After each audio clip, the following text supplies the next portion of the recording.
ANMR ನ್ಯೂಸ್ಗೆ ಸ್ವಾಗತ. ಚಿಂತಾಮಣಿಯ ಹೆಸರಾಂತ ಡೆಕ್ಕನ್ ಆಸ್ಪತ್ರೆ. ನಮ್ಮಲ್ಲಿ ಜನರಲ್ ಮೆಡಿಸಿನ್, ಸಾಮಾನ್ಯ ಶಸ್ತ್ರಚಿಕಿತ್ಸೆ, ಅಡ್ವಾನ್ಸ್ಡ್ ಲ್ಯಾಪ್ರೋಸ್ಕೋಪಿಕ್ ಶಸ್ತ್ರಚಿಕಿತ್ಸೆ, ಗ್ಯಾಸ್ಟ್ರೋಎಂಟರಾಲಜಿ, ಮೂಳೆ ಚಿಕಿತ್ಸೆ, ಪ್ರಸೂತಿ ಮತ್ತು ಸ್ತ್ರೀರೋಗ ಶಾಸ್ತ್ರ, ಮಕ್ಕಳ ಚಿಕಿತ್ಸೆ, ದಂತ ಚಿಕಿತ್ಸೆ, ಕಿವಿ, ಮೂಗು ಮತ್ತು ಗಂಟಲು, ಮೂತ್ರಶಾಸ್ತ್ರ ಚಿಕಿತ್ಸೆ, ನರವಿಜ್ಞಾನ, ನಾಳಿಯ ಮತ್ತು ಎಂಡೋವ್ಯಾಸ್ಕ್ಯುಲರ್, ನೆಫ್ರಾಲಜಿ, ಡಯಾಲಿಸಿಸ್, ಬೌಲ್ ಚಿಕಿತ್ಸೆ, ರೇಡಿಯಾಲಜಿ, ಎಂಡೋಸ್ಕೋಪಿ ಲಭ್ಯ. ಸೌಲಭ್ಯಗಳು: general ward, private ward, twin sharing ward, day care, ತುರ್ತು ward, 3 modular OT, step down ICU, ಜೊತೆಗೆ ಪ್ರಮುಖ ವಿಮಾ ಕಂಪನಿಗಳೊಂದಿಗೆ ನಗದು ರಹಿತ ಸೇವೆ ಲಭ್ಯ.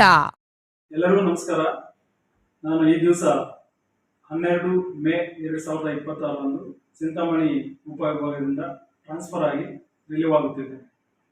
ನಾನು ಕಳೆದ 2 ವರ್ಷ 7 ತಿಂಗಳಿಂದ ಚಿಂತಾಮಣಿ ಡಿವೈಎಸ್ಪಿ ಆಗಿ ಕರ್ತವ್ಯ ನಿರ್ವಹಿಸಿದ್ದೇನೆ.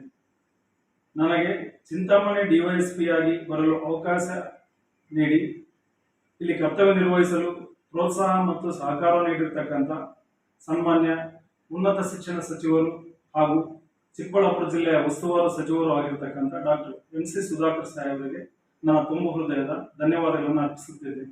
ಅದೇ ರೀತಿ ನನಗೆ ಸಹಕಾರ ನೀಡಿರ್ತಕ್ಕಂಥ ಶಿಡ್ಲಘಟ್ಟ MLA ಅವರಾದ ರವಿಕುಮಾರ್ ಸಾಹೇಬರಿಗೂ ಸಹ ನನ್ನ ಧನ್ಯವಾದಗಳನ್ನು ಅರ್ಪಿಸುತ್ತಿದ್ದೇನೆ. ಇದೇ ರೀತಿ ಚಿಂತಾಮಣಿ ಮತ್ತು ಶಿಡ್ಲಘಟ್ಟ ತಾಲೂಕಿನ ಸಮಸ್ತ ನಾಗರಿಕ ಬಂಧುಗಳು ಹಾಗೂ ಸಂಘ ಸಂಸ್ಥೆಗಳು ಹಾಗೂ ಪತ್ರಿಕಾ ಮಿತ್ರರಿಗೂ ಸಹ ನನ್ನ ತುಂಬ ಹೃದಯದ ಧನ್ಯವಾದಗಳನ್ನು ಅರ್ಪಿಸುತ್ತಿದ್ದೇನೆ. ಪ್ರತ್ಯೇಕವಾಗಿ ನಮ್ಮ ಇಲಾಖೆಯ ಈ ಹಿಂದಿನ SP ಸಾಹೇಬರಾಗಿರ್ತಕ್ಕಂಥ DL ನಾಗೇಶ್ ಸಾಹೇಬರು, ಈಗಿನ SP ಶ್ರೀ ಕುಶಲ್ ಚೌಕ್ಸೆ ಸಾಹೇಬರು, ಹಿಂದಿನ ಅಡಿಷನಲ್ SP ಶ್ರೀ ರಾಜಾ ಇಮಾಮ್ ಕಾಸಿಂ ಸಾಹೇಬರು, ಈಗಿನ ಅಡಿಷನಲ್ SP ಶ್ರೀ ಜಗನ್ನಾಥ್ ರೈ ಸಾಹೇಬರು, ಎಲ್ಲ ನನ್ನ ಅಧಿಕಾರಿ ಮತ್ತು ಸಿಬ್ಬಂದಿ ಮಿತ್ರರಿಗೂ ಸಹ ನನ್ನ ತುಂಬ ಹೃದಯದ ಧನ್ಯವಾದಗಳನ್ನು ಅರ್ಪಿಸುತ್ತಿದ್ದೇನೆ. ಅದೇ ರೀತಿ ಈ ಜಿಲ್ಲೆಯಲ್ಲಿ ಇತರೆ ಇಲಾಖೆಯ ಅಧಿಕಾರಿ ಮತ್ತು ಸಿಬ್ಬಂದಿ ವರ್ಗದವರು ಸಹ ನನಗೆ ಪ್ರೋತ್ಸಾಹ ನೀಡಿದ್ದಾರೆ, ಎಲ್ಲ ಸಪೋರ್ಟ್ ಮಾಡಿದ್ದಾರೆ. ಅವ್ರಿಗೂ ಸಹ ಧನ್ಯವಾದಗಳನ್ನು ಅರ್ಪಿಸಿದ್ದೇನೆ. ನಮಸ್ಕಾರ.